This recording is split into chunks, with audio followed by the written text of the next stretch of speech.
looking at an inference question, and inference questions don't always mean you actually have to make a logic jump. A lot of times on inference questions, we're actually just looking for things that they've stated in the paragraph. Sometimes you do have to connect the dots, but a lot of times it's explicitly stated. And I want to focus on scope words in this example. If you look at the words I've written out here, we have scope words that limit the answer choices. So looking at answer choice A first, answer choice A says they cannot be sustained unless the goods or services are available from a large number of suppliers. This means they can never be sustained unless this is true. That's very strong language. Strong language limits the scope of our answer choice, and typically words that make it too narrow will make it incorrect. The word can means it might, so it may or may not. It's very soft language. Typically means like more than 50% of the time. This is stronger language, so more than 50% of the time. And then we have are not. So this basically means like never. They are not feasible. They're never feasible. So that's very similar to cannot. And then are least. So this means like the worst, basically, or like less than anything else. So they are least appropriate when purchasers' ability to change suppliers is limited.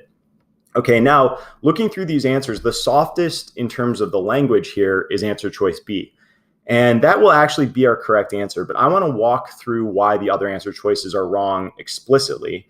And it all boils down to identifying the language in the question stem. It said, which inference can we make about supplier partnerships?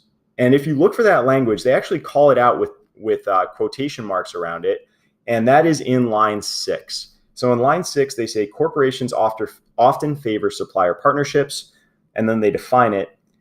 And then they say, which can inappropriately shelter suppliers from rigorous competitive scrutiny that might afford the purchaser economic leverage. Well, if the purchaser has economic leverage, then that would mean the purchaser could get a better price. They could buy things for less, right? If you're buying, you buy things for less. So economic leverage would mean buying things cheaper. So if we are inappropriately sheltering suppliers from rigorous competitive scrutiny that might afford the purchaser economic leverage, that means that we are limiting the purchaser's economic leverage because we might be limiting that economic leverage based on that sentence. So answer choice B, where it says they sometimes result in purchasers paying more for goods and services than they would in a competitive bidding situation. Yes, because they're giving up their economic leverage in order to go into a supplier partnership. So answer choice B is like hitting the nail on the head. Answer choice A, they cannot be sustained unless the goods or services provided are available from a large number of suppliers. I mean, it sounds kind of attractive, but at the end of the day, it does not explicitly say that we couldn't sustain this with less suppliers. And what is a large number of suppliers? That's kind of ambiguous. Now, I said soft language is a good thing typically, and it is, but more in terms of like the might or never, or cannot or can rather. So answer choice A is out because it never explicitly says we couldn't do this with a smaller number of suppliers. C, they typically are instituted at the urging of the supplier rather than the purchaser.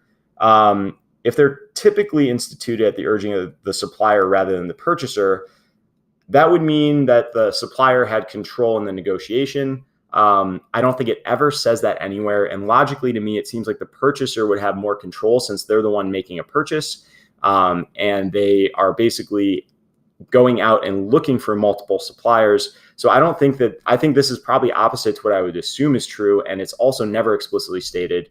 And D and E, they are not feasible when goods or services are directly related to the purchaser's end products.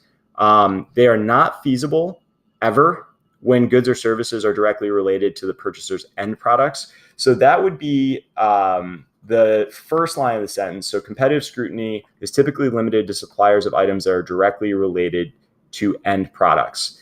Now it says typically limited in the first and second line there of the whole thing.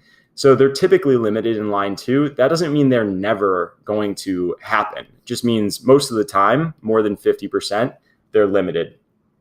In answer choice E, they're least appropriate. So they are the worst option when the purchaser's ability to change suppliers is limited. Well, when the purchaser has little ability to change suppliers, which is basically like look at line 31 in type 4 situations where there are few alternatives and change is difficult, partnerships may be unavoidable. So it actually sounds like partnerships are the right call, not the wrong call in that situation, and E is out. Answer choice B is our answer. And it's all about looking at scope language and looking for specific wording. So you need to hone in on line 6 and read that whole line to get the scope of this question and really understand what you're looking for.